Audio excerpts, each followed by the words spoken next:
In today's video, I will be showing you how to connect your phone to a 10-liter twin turbocharged V8 diesel engine. Make sure your work area is clean and there is nothing that you can trip over. Start by securing the engine to a hoist or stand of some sort. Please do it safely. Next, find a secure mounting location for the aircraft-grade 6061 aluminum bracket. Use galvanized self-drilling screws to secure the mount. Washers are recommended, but are not necessary. Let's start the phone bracket assembly. Orientate your phone how you would like it and begin fastening with self-drilling screws.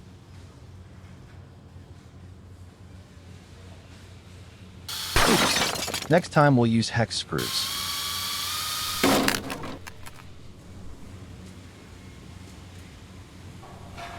Once you have finished securing your phone to the bracket, it should look similar to this.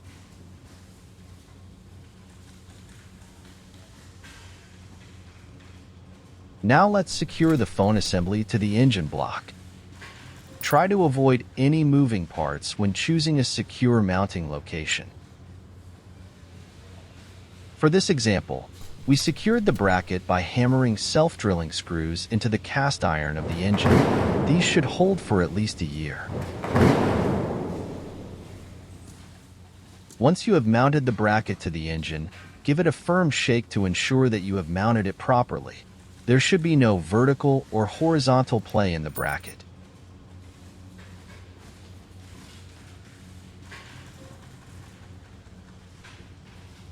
Now we can start the electrical connections. Be very careful when working with a battery.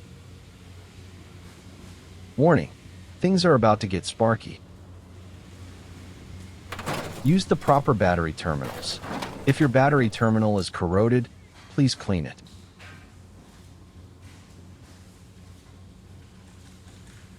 Attach the 1/0 OFC wire to the battery terminal. Connect the other end to the alternator.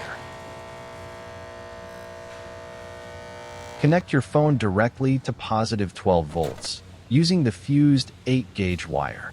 This is a 3-amp fuse. Next, plug the external fans into the control module. The module will also receive 12 volts from the battery. Now we can make our ground connections. Start by hammering an 8-foot copper grounding rod into the floor. Be careful and try to avoid damaging any underground plumbing and electrical conduit. Once the copper rod is 8 feet deep, clamp a 1/0 OFC wire to it. For this to work, the wire has to be large and contain oxygen-free copper. At this point, if you haven't already, put on protective gear. The circuit is about to be under a tremendous electrical load. Install an emergency cutoff switch between the ground and the phone bracket. Make sure it is flipped to the off position. Connect this wire to the 6061 aluminum phone bracket.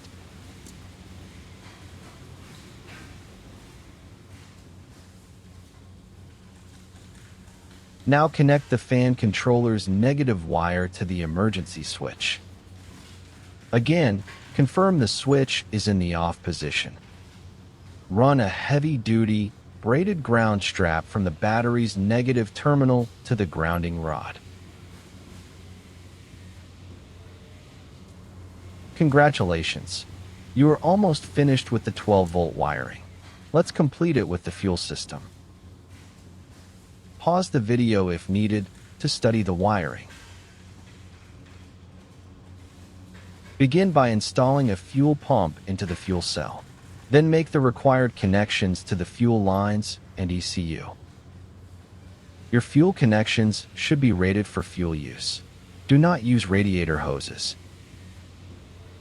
Since the engine will be running for a short period of time, we will be relying on air to cool it.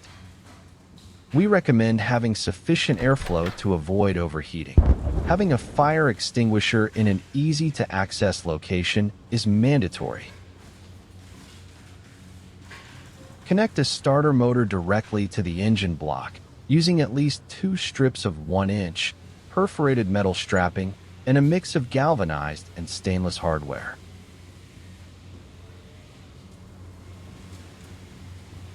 Now connect the starter motor's positive wire to the battery and negative wire to the emergency switch. These are the last 12-volt connections in the circuit. Now we will attempt to start the engine. Due to recent concerns involving this workshop and engine shrapnel, we will be placing tool carts and workbenches around the engine. Warning: we will attempt to start the engine. Approach the emergency switch with a fiberglass pole at least 8 feet in length. For your own safety, this must be a non-conductive material.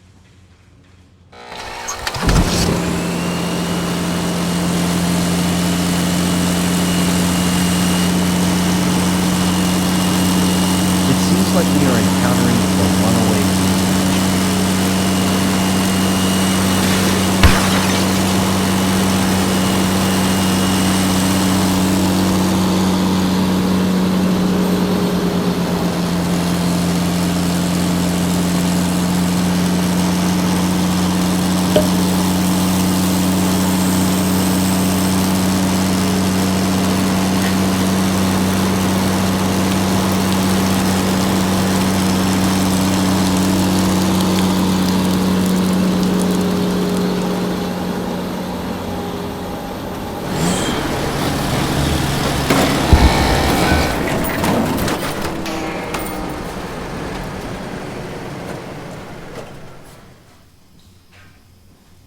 That's not good.